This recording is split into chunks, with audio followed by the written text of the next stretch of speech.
प्रिय मित्रों, सादर नमस्कार। मैं आप सबों का अपने इस चैनल में हृदय से स्वागत करता हूँ।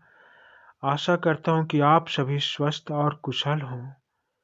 मित्रों, हम आज तक अपने जीवन के कई वर्ष बिता चुके हैं। इन बीते वर्षों में हमने जीवन के कई उतार-चढ़ाव को ऐसे देखा है, जैसे सागर में एक छोटा-सा नाव लहरों के बीच कभी ऊपर उठता है, कभी लहरों का पानी नाव में भर जाता है। तो कभी रात के घुप अंधेरे में एकाएक बिजली कड़कती है और तेज बारिश से हम ठिठुरते हुए विशाल लहरों से अपने छोटे से नाव को तूफान से बचाने में अपनी सारी ताकत लगा देते हैं। परंतु यह तूफान इतनी विकराल होती है कि हमारी नाव को पलट देती है। हम अपने आप को नाव से थोड़ी दूर विशाल समुद्र में पाते हैं। फिर जीने की कोशिश करते हुए अपनी नाव तक पहुंच जाते हैं। तैरते हुए नाव को पलटकर उसमें फिर से सवार हो जाते हैं और हाथ जोड़कर उस परमात्मा से प्रार्थना करते हैं कि हे परमपिता, इस तूफान को थमा दे, मुझे और मेरी नाव को सही सलामत किनारे तक पहुंचा दे। मित्रों, यही है हम सबों का जीवन। यह जीवन एक नाव है। हमारा शरीर और इसमें बसी आत्मा इस नाव के सवारी है। यह समय एक सागर है और सुख दुख लहरें हैं। यदि हम किनारे तक अपनी नाव को भली भांति ले जाना चाहते हैं, तो हमें अपनी नाव को मल्हार या खेवैया परमात्मा को बनाना ही होगा। उस मल्हार के बिना हमारी नाव शांति, संतुष्टि, जीवन से जाने की तृप्ति के बिना ही किनारे तक पहुंच जाएगा। मित्रों, मैं आप सभी मित्रों का ग्रह, ईश्वर और हम सभी इंसानों के बीच का एक रहस्यमय रिश्ता बताने की कोशिश कर रहा हूँ। मुझे पूर्ण आशा है कि ईश्वर का दिया ज्ञान और इस प्रकृति की सच्चाई पर आधारित यह लेख आप सबों को अच्छी लगेगी। मित्रों, ज्योतिष विद्या में 12 राशियों को वर्ष के 12 महीनों और खगोलीय नक्षत्र के आधार पर अपनी गुण, स्वभाव, दोष को ध्यान में रखकर बांटा गया है। इसीलिए प्रत्येक राशि के अलग गुण और दोष होते हैं। प्रत्येक राशि अपने जातक के शरीर का कोई अंग विशेष रूप से प्रभावित करता है। जैसे मेष राशि के जातकों का सिर और बाल तथा मीन राशि के जातकों का तलवा, पैर के नाखून जीवन भर प्रभावित रहते हैं। प्रत्येक राशि के विशेष अंग अपने जातकों को प्रभावित करके उस अंग में सबसे अधिक कार्य क्षमता जगाकर या रोग जनक उसे बनाकर अपने जातक को पीड़ित या लाभान्वित करते हैं। जैसे कर्क राशि अपने जातकों के फेफड़े और छाती को प्रभावित करती है, तो कर्क राशि के जातक के फेफड़े अधिक कार्यशील और उन्नत होते हैं। वहीं इन्हें अपने इसी प्रभावित अंग फेफड़े में बीमारियों का सामना भी करना पड़ता है। प्रिय मित्रों, राशियां और ग्रह एक दूसरे से दिए और बाती की तरह आपस में जुड़े रहते हैं। जैसे राशियां 12 भागों में विभक्त हैं, इसी प्रकार ग्रह 9 भागों में बटे हुए हैं। ये 9 ग्रह हैं: चंद्र, मंगल, बुध, गुरु, शुक्र, शनि, रवि, राहु और केतु।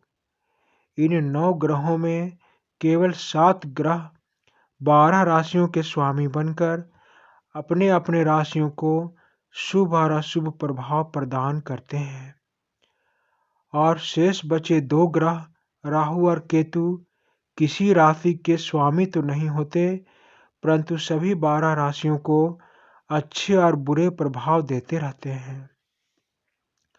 हम अपने भविष्य फल जानने के लिए अपनी राशि पर आधारित होते हैं। राशियां 9 ग्रहों पर आधारित होते हैं और ग्रह परमात्मा पर आधारित होते हैं। यानी सबसे ऊपर परमात्मा, उसके नीचे ग्रह, ग्रह के नीचे राशि और राशि के नीचे हम मानव होते हैं।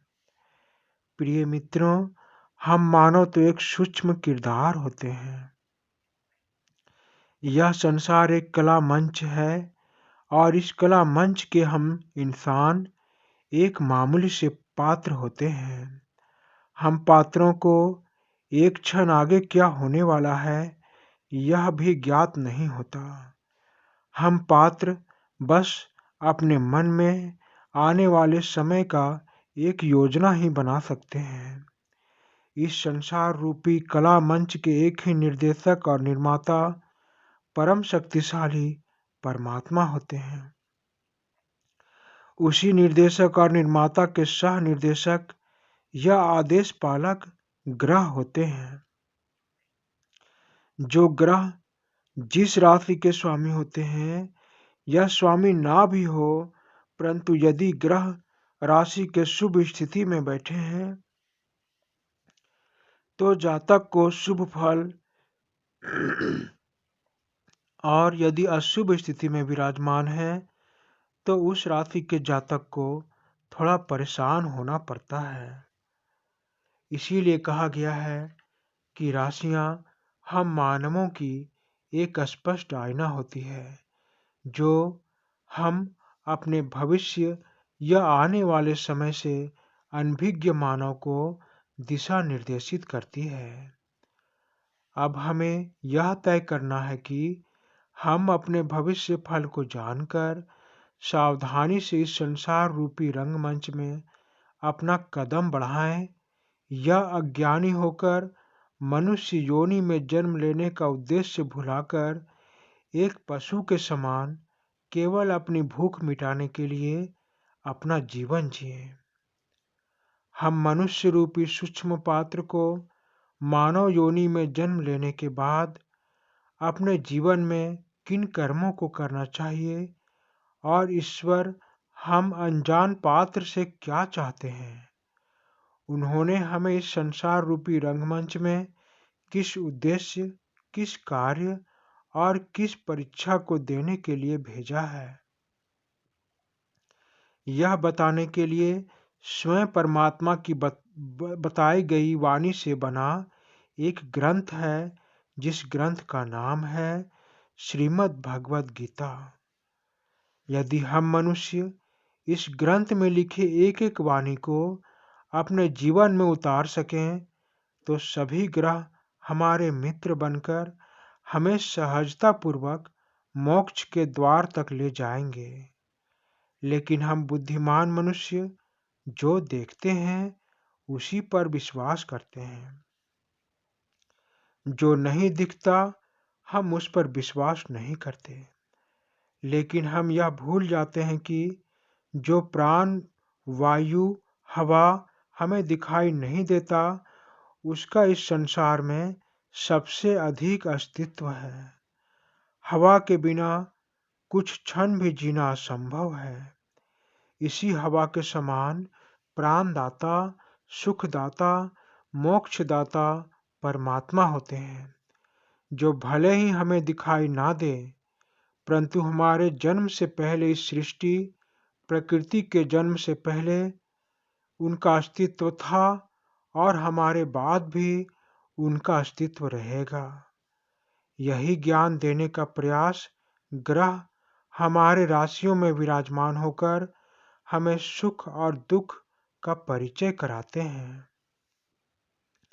ग्रह हम जातकों को एक क्षेत्र में सुख और दूसरे क्षेत्र में दुख देकर सदा यह स्मरण कराते हैं कि हे मानव, तुम इस मृत्यु लोक में कष्ट भोगने के लिए आए हो। तुम एक साधारण व्यक्ति हो जो अपने पूर्व जन्मों के पाप की सजा भुगतने यहाँ आए हो। यदि तुमने अपने पुण्य कर्मों से और नेक कार्य किए होते तो इस मृत्युलोक में तुम्हें आना ही नहीं पड़ता। तुमने अपने कर्मों का फल हर हाल में भुगतना ही होगा।